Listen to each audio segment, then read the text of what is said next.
Hi. Hello. Hi, team. Hi, Tamara.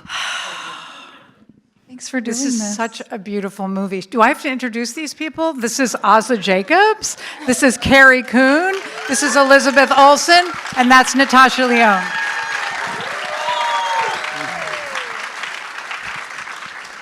And I'm Tamara Jenkins, and I'm so happy to talk to you guys about the movie. I saw it, I don't know, a month ago, but then re-saw it. But this is on film. It looks so gorgeous in here. It's really nice. All right, so I'm going to ask the first question, which is, what was your first, like the inkling, the smallest seed? What was the first thing you saw or thought about that made you want to launch into this as a movie story? Oh.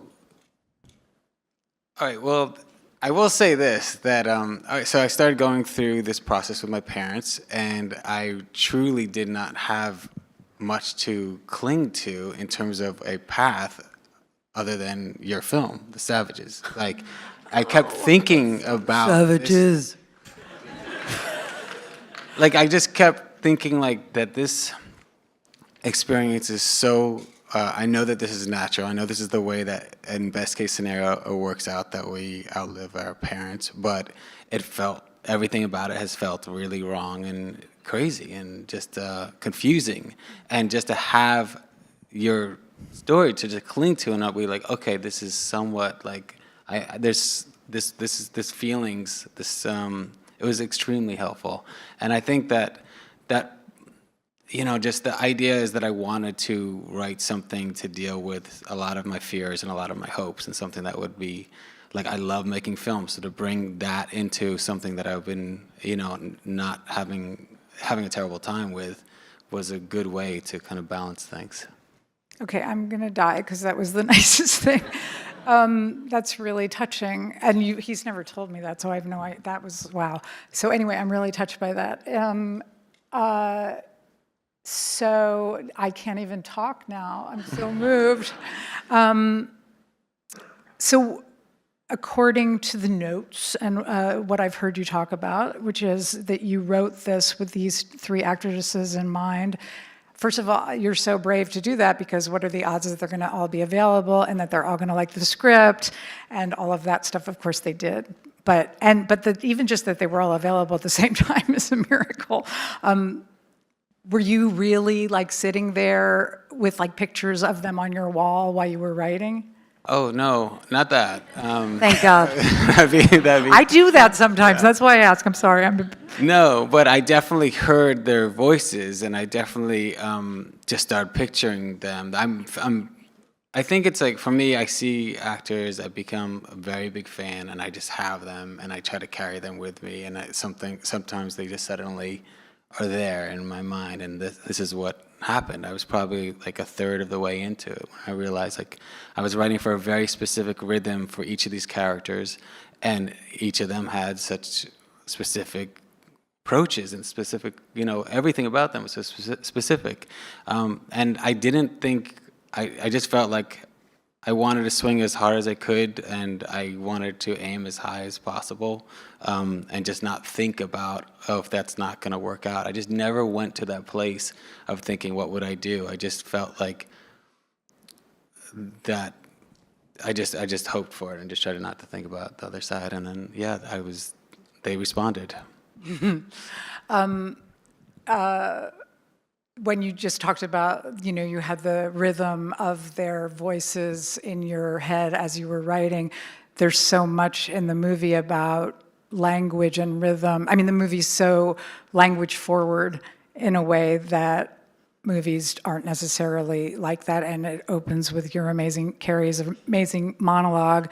And I looked at it today. I mean, I've seen it, but re-watching it and realizing that the very first line of the movie, you're asking a question and you never wait for anybody to answer because you're just launched in. What is the first line? So you've been good, right? But it's just like gangbusters. It's such a gorgeous opening. It's so arresting. Can you talk about your experience working on doing the monologue? It was a very bold stroke. I mean, I opened the script and there was this many, many pages of talking. And also the way you were shooting it was notated. So I also knew that it was intended that he would not cut away from that monologue and that I would be against a white wall, very starkly shot, and you wouldn't know who I was speaking to. And that wouldn't be revealed until Christina's monologue started. You ended up cutting away to Rachel, but that was not the original intention. So it was intimidating to see that language, but it's thrilling. And the other thing that was exciting about it is that Aza also promised that we would shoot in order. Now that means I had to kick off the thing, which is really intimidating when you respect your co-stars as much as I do. But knowing we were going to follow, like each day would be what came before, right? And we would start the day with what had happened, and we would continue the story. And the only time we didn't finish a scene was when J.O. came in at the end, and we shot that over 2 days, you said?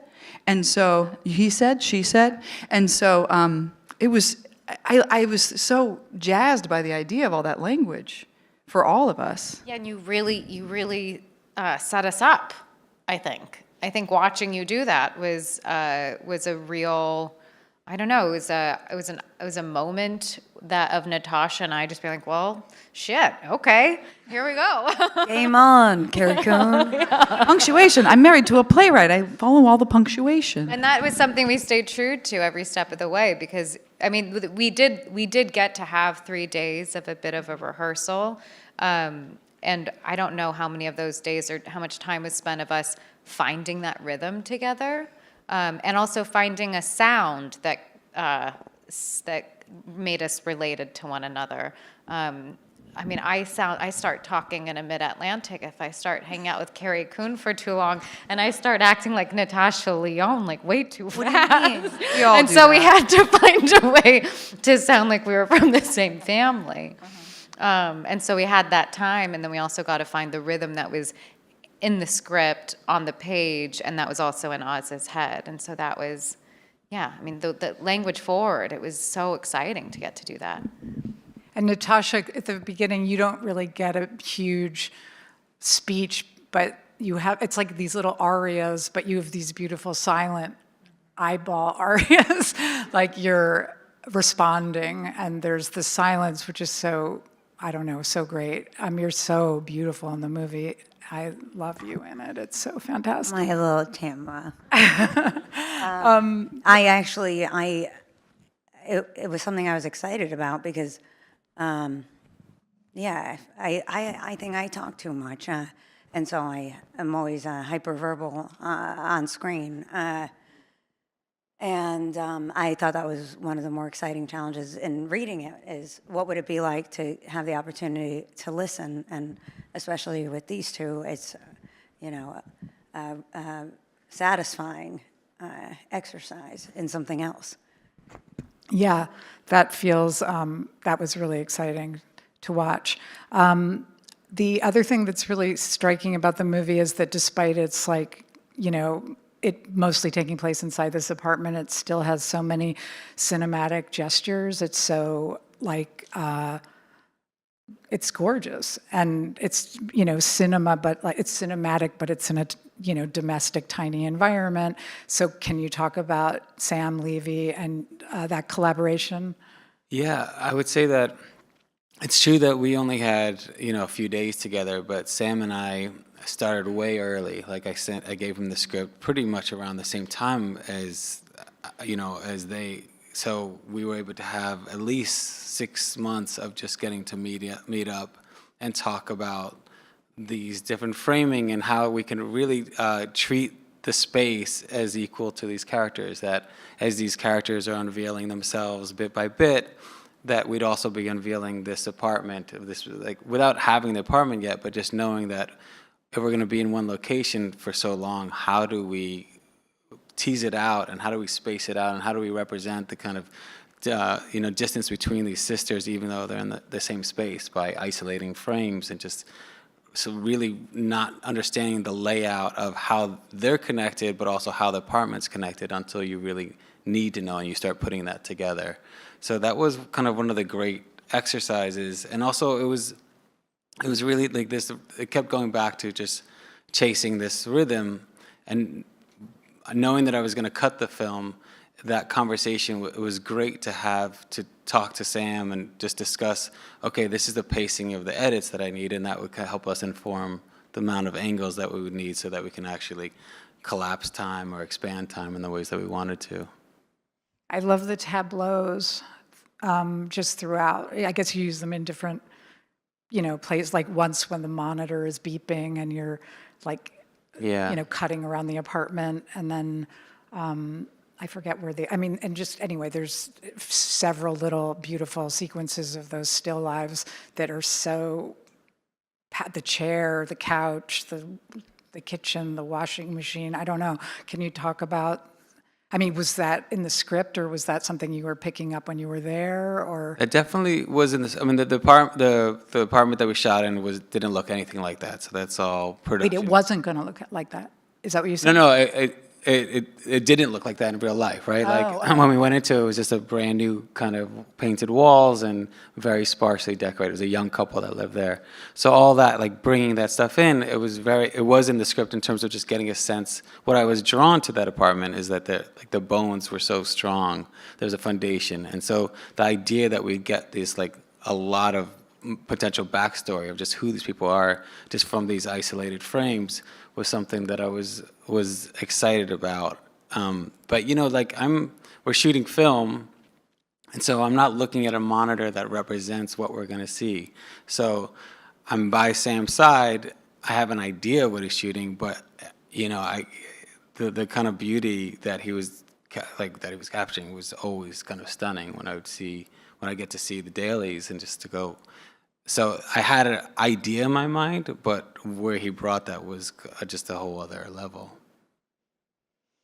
And let's talk about the fact that you shot on film, which is, it's so soft and pretty and warm. And what was that decision like? Was it hard to do because it's expensive and all the obvious reasons that producers don't like people filmmakers to say, I really want to shoot on film. And they're like, yeah. Well, Sam taught me something really good, which was to not do a budget for video. Just don't even open that up. Like, don't do two budgets, because that budget will always win. And so you'll go into, well, I'd have more days with this, and it's like, just never had the conversation. And that was great. I was like, yeah, fuck it. I'm not going to have that conversation. Like, we'll just never do that. But it also was in the letter that I had sent all of them with the script, which was like, hey, if you're up for doing this, we're going to shoot this on film in an apartment in order. I'll have final cut. It'll be our film. We'll be a team. This is a group. And so I'd pass that question on to them because that was like very essential for me. I don't know how film was for. When was the last time any of the three of you Moms of Beverly Hills, Tamara. 30 years ago. Yes. It's very satisfying because it's limiting, and probably people don't do it that often because fear that they don't actually know what movie they're making yet. So I think it's really a testament to Oz's clarity of vision, which is what this entire experience has been. And here it made sense.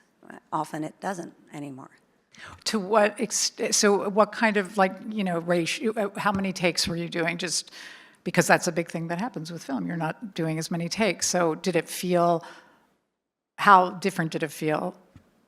I feel like when it comes to the amount of takes, it felt, I don't know, kind of on par with what I'm used to. But it was really the setups because it was so clear how he was going to shoot it and when we'd be occupying a frame by ourselves and when we'd be occupying when we start sharing the frame. And I think it was really the limitation of the setups more so than the amount of times we did something. I never felt like we couldn't do another take. I never felt, I never even thought about it, to be honest. Yeah. You? But you felt the deliberateness of the Yes. shot the shooting, that it wasn't generic coverage, that it was. Yes, which is so helpful because then you get to really figure out how you're using yourself in the space, knowing that you're not going to, well, maybe they'll just cut to the close up and I'll just do something weird with my feet, or whatever. Like you have to be really deliberate with your physicality and every part of you that's expressing yourself. Even if you're like, doing a downward dog in the back corner of the frame or something. So you have to think about everything with much more specificity because of the limitation. I just wanted to commit, with that, with starting the way that we did, I just wanted to commit to everything before and say, this is what we're doing. So we're not going to figure this out later. I'm not going to shoot coverage in that way that we'll know what the point of whose scene it is or where it's going on later in the edit room. I just always wanted to be like, if we have this idea, I don't know if it's gonna work out, but let's commit to that, and that forced it to. Yeah, I was just thinking about the shot when Elizabeth is leaning against the chair and the wall is splitting the frame in half, and then there's two bits of business of people coming in and out, and it just creates this great, I don't know, there's like comedy and sort of the startle, and we're seeing it anyway, it's very fun use of the space. What else? Tamara, I always talk about what you would say about Phil and Laura Linney on The Savages. You were like, they just came so ready. Do you remember saying that? Yeah, well, they did. I mean, for sure. I mean, they were so, we shot that on film. It was in the olden days when that wasn't even a question. But you were like, we were in such a rush, but they were ready to cry. They were ready to do whatever. They were just up to speed. Yeah. It sort of had, I think of you saying that often, because I think what we mean when we say that Carrie was starting and raising the bar at that level, I was like, oh shit, this is a fucking Olympian sport. Let's go. Like, no takes, no time, no days, And Aza had it drawn out musically, exactly like a metronome of exactly what the film was. And no previs. Analog. So you said that you had a paper, what do you mean? You did a paper, what? Yeah, I'm not. What is that? Yeah, I didn't know. I didn't. Well, Did you invent Eccentric. it? I don't think so, but for whatever reason, I this thing about waiting for someone to die has this effect on time that I felt very, very confusing, and I wanted to. That was the one thing that I felt like I hadn't seen so much in films, which is the way things suddenly jumped to very quickly and some things moved. And so that's what got me sitting down writing, was like, can I chase this strange rhythm that happens between dreading something and then suddenly waiting for something, then needing for it to happen. And so when I wrote, I did have a very specific rhythm, and then I thought the best way to communicate it was to then make a paper, like a color-coded edit of who going through the script, like this person being this color, this person being that color, this person, and then I would get an idea of how the cuts would move.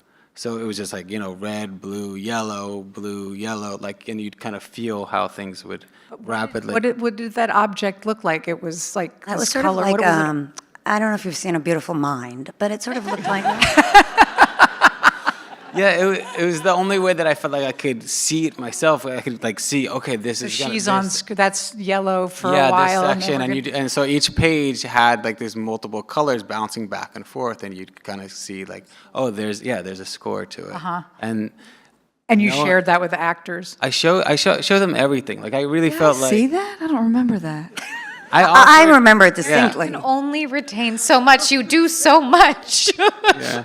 I offered everything that they wanted. If I had it, I offered it because I wanted this to be ours. I just wanted this to be, they could see this. And I invited, I had this idea, we'd watch the dailies together, which didn't happen because we're just tired.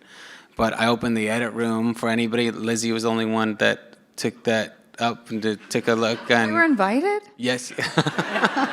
I do remember the invite, but I just felt like after I'd seen the, color scheme, I felt like Aza knows exactly what movie he's making. I mean, God forbid I accidentally get in there, and you know what it's like, editing, and somebody says something, next thing you know, it's in, I mean, you knew exactly what the movie was. I was, at least, I just wanted to wait to see a cut, and by the time I saw it, it was, There was nothing as intended. arbitrary about the process. That's all I mean, And yeah. you knew exactly how much money you needed, how much time you needed, and how you wanted to make it. And that was very enrolling for all of us, because there is a lot of arbitrariness in art. And we all know that the more personal and specific a story is, the more generalizable it is. And I don't see films written with this kind of form following function, wherein when the way that the sisters are occurring to the audience, it opens with the way they're occurring to each other. And you think, oh, Katie, ugh. And then, slowly, as their point of view gets complicated, it's happening while the audience's point of view is getting complicated. That is so deft. And I just don't see films written with that attention to structure. And it unfolds almost imperceptibly. It's working on the audience in an imperceptible way because it's deftly structured and written, and it's very tight. And it's thrilling to see something that considered. It's something I barely see in the theater, let alone in a lot of TV and film writing. There's no time for it in TV. You're filling a lot of space when you're making 8 or 10 episodes. You're not making a 90-minute thing. And so, it gets a little loose. And it's such a pleasure to get to do that. And then to do it in order is just what we get to discover in that process when we're living through it. We get to surprise ourselves. Settle down. We get to surprise ourselves in that process. Here comes Lizzie. Go, Lizzie, go. She twitches like this. It's so we get worried. And she's I'm just kidding. She's actually really still and kind of like a panther. She has this thing where she says how she gets small in a room. We're like, bullshit. You're Well, a like, baby, panther. baby, baby. Yeah, that's not real at all. Anyway, I forgot what I was saying.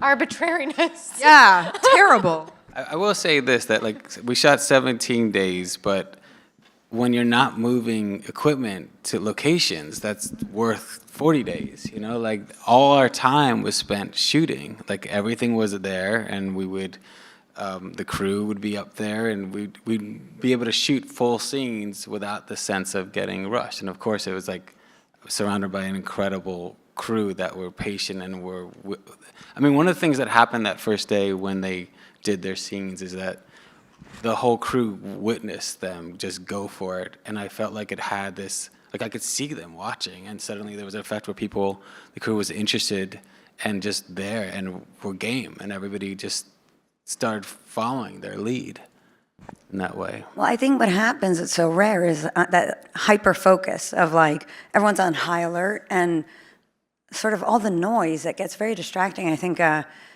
arty types can't really handle as much as they think they can. Speaking for myself, I love taking in the whole world all at once, but to just focus, you used to do this to me a lot, Tamara, when you direct me. But it's almost just that kind of slow down and just get razor in. For some reason, we were always shooting, we were always on set, and I don't know, there's just nowhere to hide. And it's a miraculous thing that when you take away all those distractions and would you like a coffee? And how would you like your coffee? It's when all that goes away, third thing happens that's so rare. And I think it was very meaningful to us. Wow. Can you talk about finding that apartment, which seems so specific, and what was the process of finding the right space for you for the film? Finding a location in New York, whatever, but that specific apartment. I wrote with them in mind, and I wrote for an apartment that I went to in high school, but not a apartment, but just a certain type of apartment that I would go to growing up here in the city that just felt like life happened, that there was a lot of drama in the walls that were trapped in there, and just had a history. You could just feel the history of the family and just all the living that had gone on in there. So I had a feeling for the place that I was looking for. And my partner, Diaz, who's really the person that, I She's like they're like the good Polly Platt, Peter Bogdanovich. Yeah, we're The good version. That's Diaz.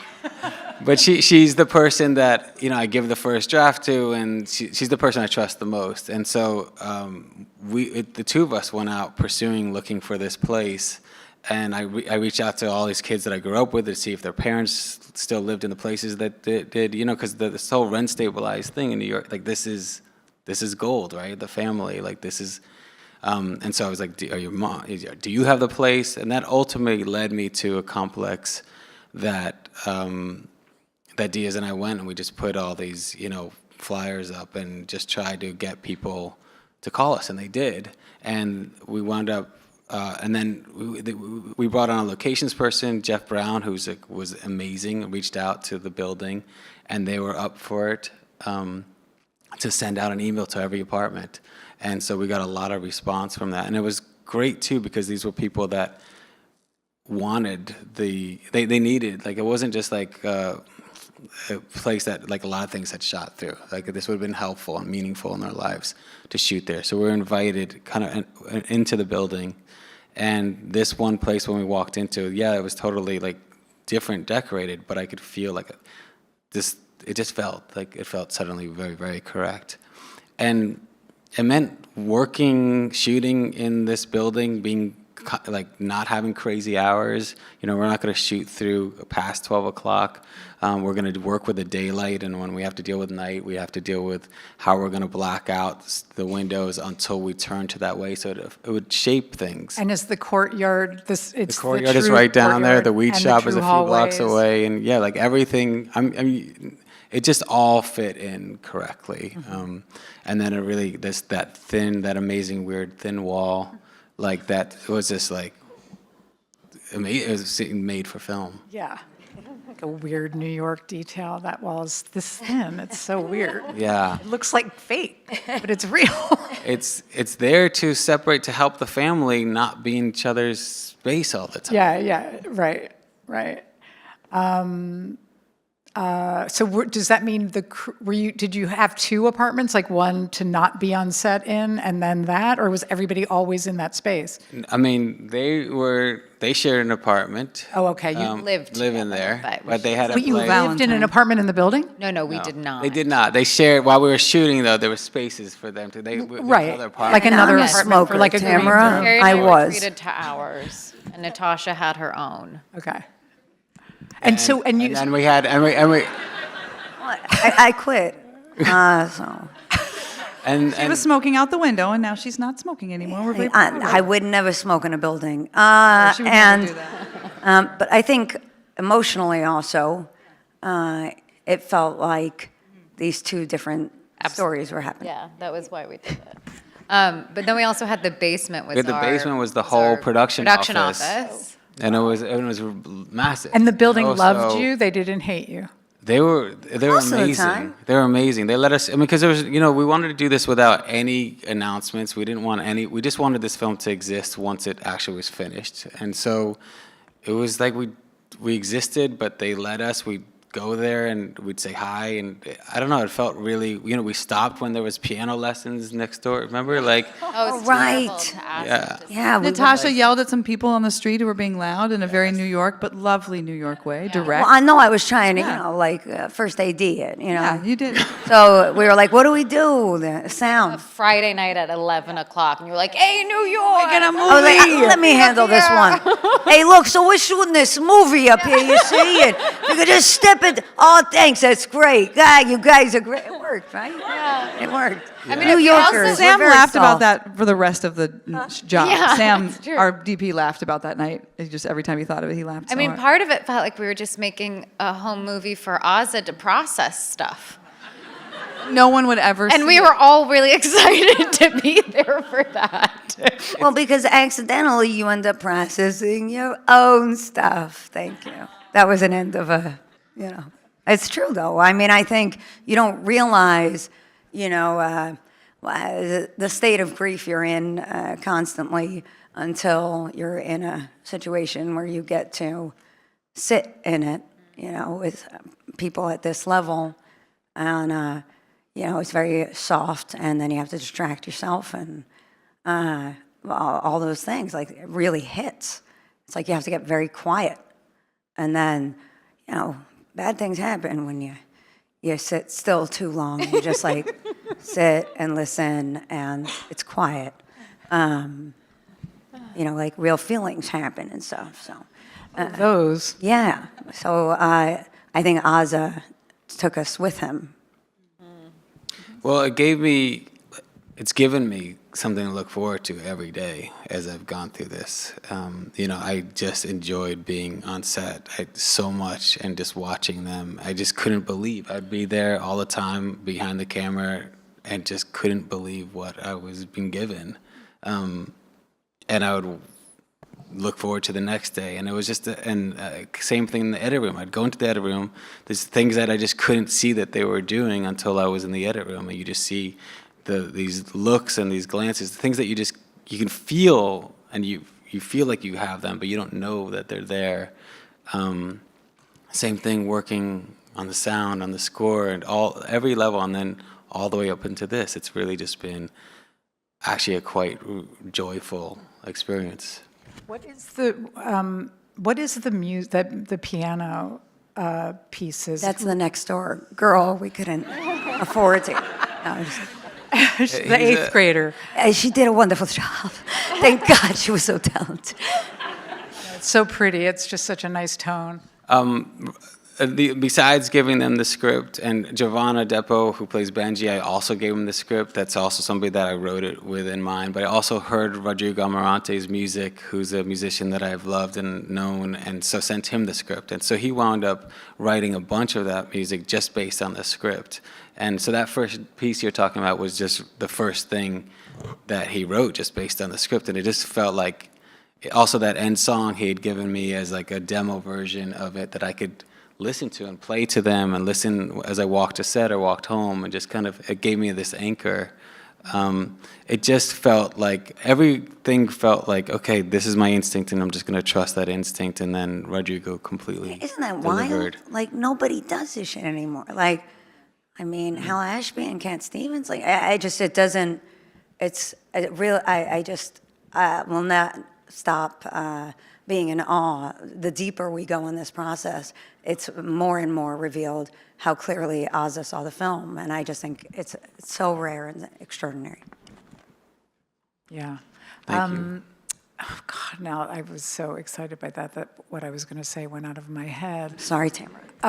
Yeah. Thanks, Natasha. Whatever. I do want to say one thing that was really, so I was thinking about that today, because I met up with Rodrigo quite before we started shooting, and the only thing I played for him was the Five Little Ducks song, and that immediately started giving. So that first piano piece is a riff on that. It's just like him hearing that and then going and using some of those tones to start going into his own direction. And a lot of the cues are kind of based on the song that Lizzie sings. And it helped me, like it was something that I could play him and say, this is the only piece of music that I know is going to be part of it. And that helped him. And then the other thing was, in the script it says that the heartbeat monitor is going on this whole time, and that's like one thing to write it, but then a very different thing to actually go like, am I really going to have beeping through? How's this going to work?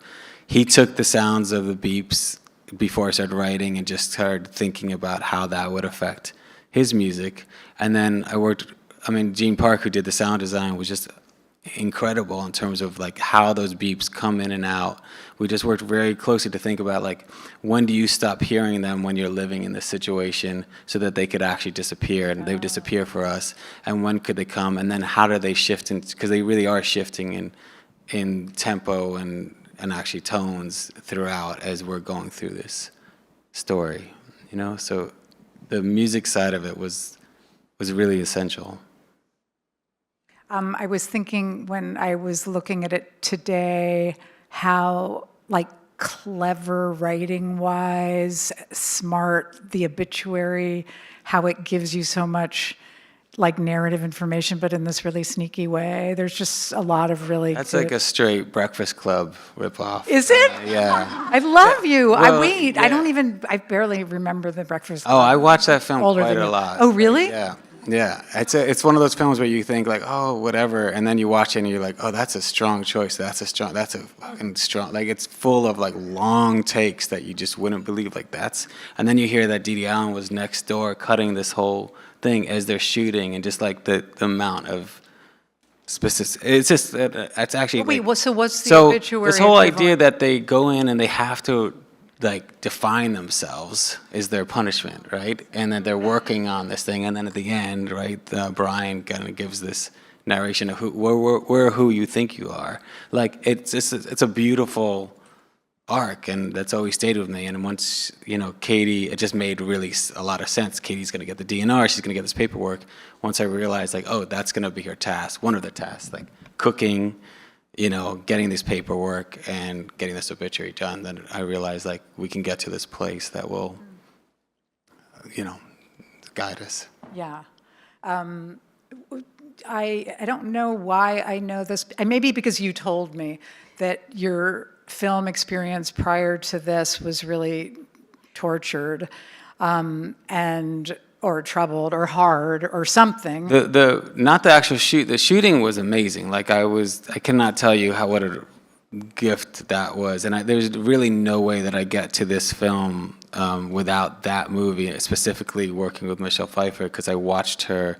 That wasn't a case where I was able to meet with her on a weekly basis and go through the script for like months. It was a very different type of, and I just saw how precise, like I got to see up close how she was going through everything, asking me questions, and we just I never seen someone up close prepare so meticulously and be so clear. We're right here, honey.